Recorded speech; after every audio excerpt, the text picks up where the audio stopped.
एक yes sir, क्या मामला? 2014 का मामला था। एसीपी ने ट्रैप किया था कि साहब राजेश मीणा एसपी जो हैं वो थानेदारों से मंथली वसूल करते हैं। उसको लेके इन्होंने एक ट्रैप आयोजित किया था। हालांकि 2 तारीख को इनको अरेस्ट कर लिया था, लेकिन FIR 4 तारीख की थी। और जो भी इन्होंने अपना पक्ष प्रस्तुत किया है, कोर्ट ने उसको नहीं माना है और बचाव पक्ष के सारे तर्कों से सहमत होते हुए सारे ही आरोपियों को दोषमुक्त किया गया है। क्या नाम है सर? आपका नाम बताइए। प्रणव सोम सक्सेना। क्या दलीलें दी गई सर इसमें आपकी तरफ से? दलीलें तो सब बहुत सारी थी, अगर मैं बताऊंगा तो भी 1 घंटा लग जाएगा। कितने?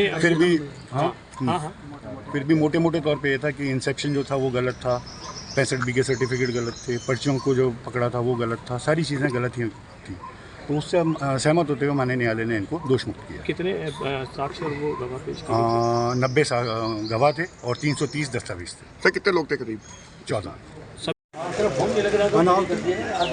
मिथ्या और साक्ष्य विहीन केस हमारे खिलाफ दर्ज करके और इस तरीके से ट्रायल हुई थी। लेकिन शुरू से हमारा विश्वास था न्यायपालिका में कि दूध का दूध और पानी का पानी होगा, और आज वही हुआ है।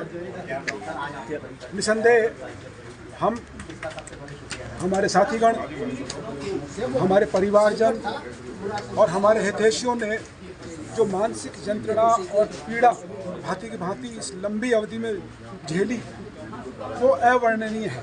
आप सब समझ सकते हैं उस चीज़ को।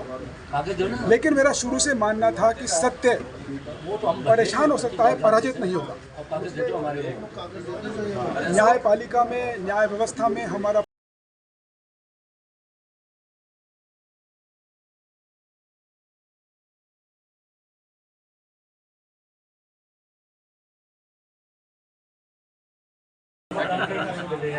ग्यारह साल 7 महीने में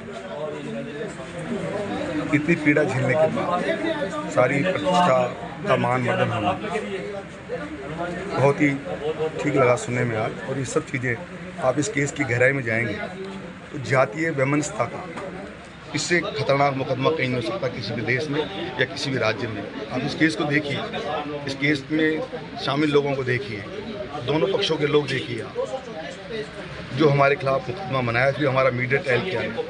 मैं तो मीडिया से बार बार ये आग्रह कर रहा था कि आप इस केस को देखो। ये सामान्य केस नहीं जिस प्रकार का और भ्रष्टाचार का केस होता है, वैसा केस नहीं है। कोई बरामदगी नहीं, कोई एक्सेप्टेंट नहीं, कोई रिकवरी नहीं, उठा के बंद कर रहे हो आप।